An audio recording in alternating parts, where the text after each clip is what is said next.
Hi, I'm Sharon Bill. Welcome to my Music Theory Tuition series where I work with you step by step through the ABRSM Discovering Music Theory grades.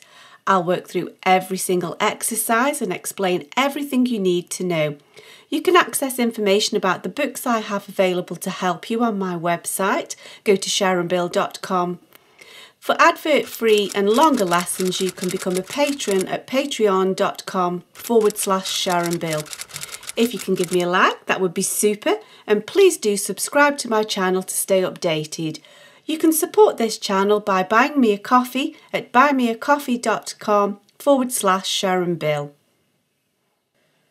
Let's continue on in the Grade 5 Discovering Music Theory workbook, turning to page 34. And we continue with the topic of keys and scales, and here on exercise 7 we look at chromatic scales, and we need to look at these various examples and we need to say whether this is indeed a correct chromatic scale, or if it's not, we need to circle false. Now I do suggest that it's very, very helpful to use a piano keyboard diagram. Even if you don't play piano, it's just a really great visual guide, and you can very quickly and easily just sketch one out. Just 2 black notes miss, 3 black notes miss. Just give yourself a good octave or so, and that will do. Could do that a bit more if you wanted. And so I've got a sort of a larger version here, but it's very good on a piece of scrap paper to just do that. So every chromatic scale must include every single semitone once, and we must have every line and space, every step of the scale allocated at least once, but not more than twice. So sometimes we might have an option whether to call something D sharp or E flat, and so we try and make sure that we must have everything, a C line, a D space, or whatever stave we're on. We need every line and space allocated at least once, not more than twice.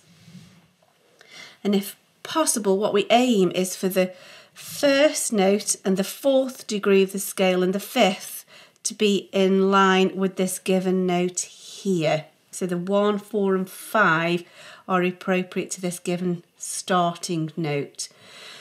So then what note have we got here? Now we're quite low down in the bass clef, so if we count up an octave, let's get ourselves into some more familiar territory.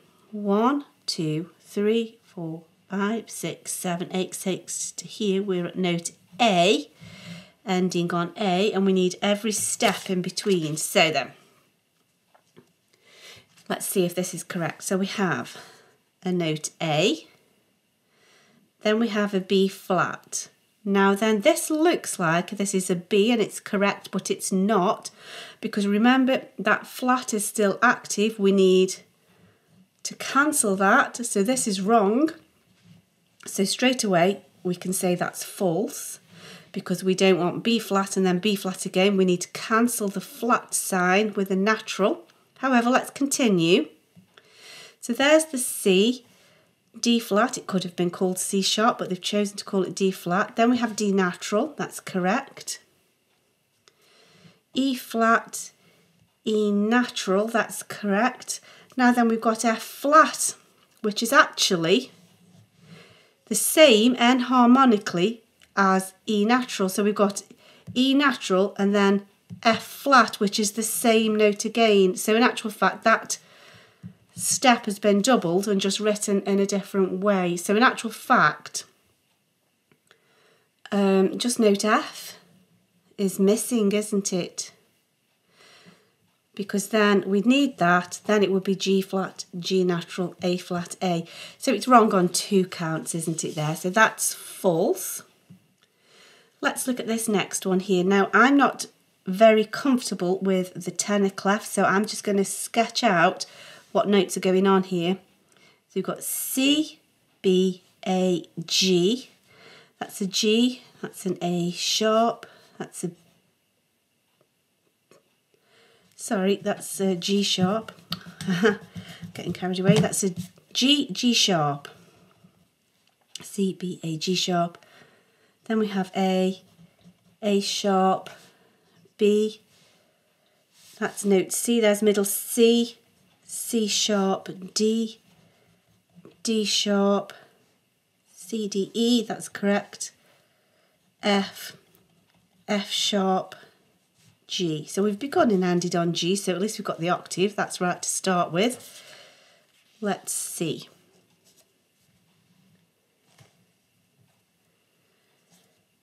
So we have G, G sharp, A sharp, B, C, C sharp, D, D sharp, E, F, F sharp, G. That's entirely correct.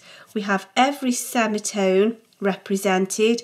We have every note allocation. We've got G, A, B, C, D. We've got every line and space allocated at least once, but not more than twice. So that's correct. That's a true representation of the chromatic scale for one octave, starting on G, ascending in the tenor clef. Let's continue on to 7C. Now then. So here we are in the alto clef, C, D, E, F. Then we have so that's an F sharp, E sharp. We'll check these in a moment. Let's just see what we've got. We have a D natural, that's note C sharp, C, B, A sharp, A natural. That's a G, C, B, A, C, B, A, G, that's it, yep. G sharp, G, F sharp, F natural. Well, okay, well we've begun on an F sharp and ended on an F natural, so that's wrong. We should begin and end on F sharp, shouldn't we? So that's wrong. What else? So we can say that straight away. However, let's just look at this in its entirety. So we have F sharp, then we have E sharp, which is also the same as F, and then we have D sharp. So in actual fact, we've got no note E at all, have we? So we're missing, that should be, we've got no note E, we need an E natural, so that's wrong, isn't it? So we've got F sharp, then we've got E sharp, but then we've got no note E, that's missing. Then we've got a D sharp, then we've got D natural, C sharp, C natural, B, A sharp, A natural, G sharp, G, F sharp, F. So we've landed on the wrong note. We should have finished on F sharp, but we've got no note E at all. So that's false on many counts. So that's exercise 7 completed. Let's move on now to exercise 8. So we've got to decide what key each of these melodies is in. We're going to have a few clues to help us. It could be a major key, it could be a minor key. So let's have a look at exercise 8. So there's our big clue. We have an F double sharp. And the only way we can explain a double sharp is that it's a sharp that is the 7th degree of the scale that has been going to lead us to the tonic. So if F double sharp is the 7th degree of the scale, that means the tonic, the 8th, is going to be G sharp, 7 to 8. That means we must be in G sharp minor. Now let's just follow this through. G sharp minor is related to B major. So although the key signature will be the same as B major doesn't allow for a double sharp to appear. So it must be G sharp minor, and it would then have a key signature of F, C, G, D, A sharps. So let's see what was going on there. Now the F sharp has been raised as the 7th, so that's accounted for. We have a D sharp here, we have a G sharp, we have a G sharp again, there's the F sharp that's been raised. We have an A sharp, which is in the key signature. B is a natural, C sharp. That's correct, so it has to be G sharp minor. We knew that from the very start, but everything else fits perfectly to confirm that. So let's now look, what have we got here? So there's no obvious double sharps to tell us straight away. So it could be a major key, it could be a minor key. So let's see what we've got. We're in the bass clef, we have an F sharp, we have an A sharp, we have a C sharp, B natural. That's still a sharp, isn't it? Because the sharp sign an accidental carries until the bar line cancels it. B natural again, G sharp, E sharp. Now we can only have E sharp in a key signature if all the rest of the key signature is present, and that would be F, C, G, D, A, E sharps, and that's the key signature for F sharp major. Now it can't be that that E sharp is part of like a raised 7th, for example, because that would be F sharp minor, and F sharp minor has a key signature of F sharps, C sharps and G sharps, and that would then not give any accommodation to this A sharp. We must include this A sharp in the key signature. Now there is no D sharp, but simply because there is no note D to sharpen. If there were a D, it would have to be a D sharp. So all of that will tell us that we have the key signature of a major key. The only reason something's missing is just because there's no note to sharpen for that D, as it were. So yeah, F sharp major. Let's continue on. Now then, what have we got here? Let's see what we've got. Now we have, in the treble clef, we have a B flat, we have a D flat, we have an E flat. Now we can only have a D flat in a key signature if we have a key signature of B flats, E flats, A flats, D flats. So we would need that in the key signature. However, we're not quite there yet, because here this is an A and it's not got a flat, so that implies if there was a key signature that would have to have a natural sign. That implies a natural sign. So the absence of a flat is our clue here.